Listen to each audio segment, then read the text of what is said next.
Welcome back to the deep dive. We're here to really get into those big questions, cut through the noise. And today, well, we're tackling a huge one.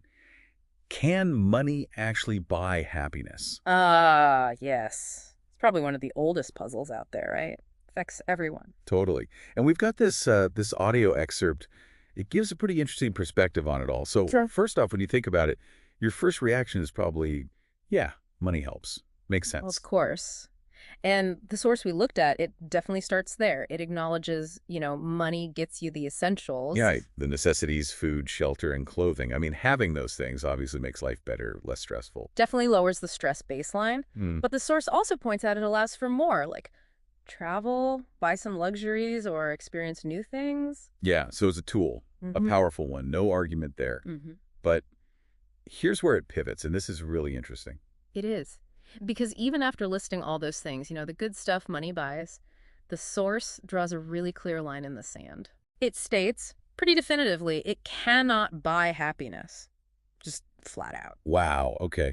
So no wiggle room there. Not really. It presents it like a fundamental truth and then immediately says, well, true happiness, the real deal, that comes from within. Right. So it shifts the focus from external things to something internal. Exactly. That reframes the whole conversation, doesn't it? It's not just about what you can buy. Okay, so that's the key distinction then.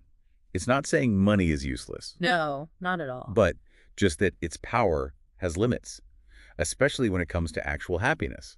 So if it can't buy it directly, what can it do? Well, and this is where I think the source gets really practical and quite insightful, actually. Yeah. It doesn't just leave you hanging with you can't buy it. It suggests a way money can help.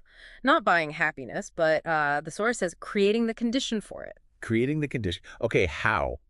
Like, what does that mean? Well, think about it. The source talks about using money for experiences, not just stuff. Using it to build relationships, Yeah. even to pursue our dreams. Ah, okay. So it's about using money actively Yeah. to build a life, not just acquire things. Precisely. You're turning financial resources into well-being activities, Yeah. essentially. Things that research often links to genuine contentment, once your basic needs are covered. That makes a lot of sense. Moving beyond just removing the negatives, like poverty or stress, towards actively building positives. That's a great way to put it. Money helps us afford a better life, absolutely. It opens doors, gives us time, lets us chase those meaningful things. Hmm. And there's always a but. Right. But the source hammers it home again. It cannot buy true happiness. It keeps circling back to that core idea. And that final line it mentions. Yeah, powerful, isn't it? That comes from within you. It really emphasizes the difference between your external world and your internal state. So let's boil this down for everyone listening. What's the main takeaway here? Well, I think it's this really important, kind of nuanced point. Money's a facilitator. It can absolutely help you build a better life, comfort, cool experiences, stronger connections. It can take weight off your shoulders. Sure, makes sense. But it can't just be exchanged for that feeling, that deep down sense of happiness or fulfillment. That's different work. It's internal work. Exactly. Which leads to, I think, a really potent question for you to consider. Okay, leave us with something to think about.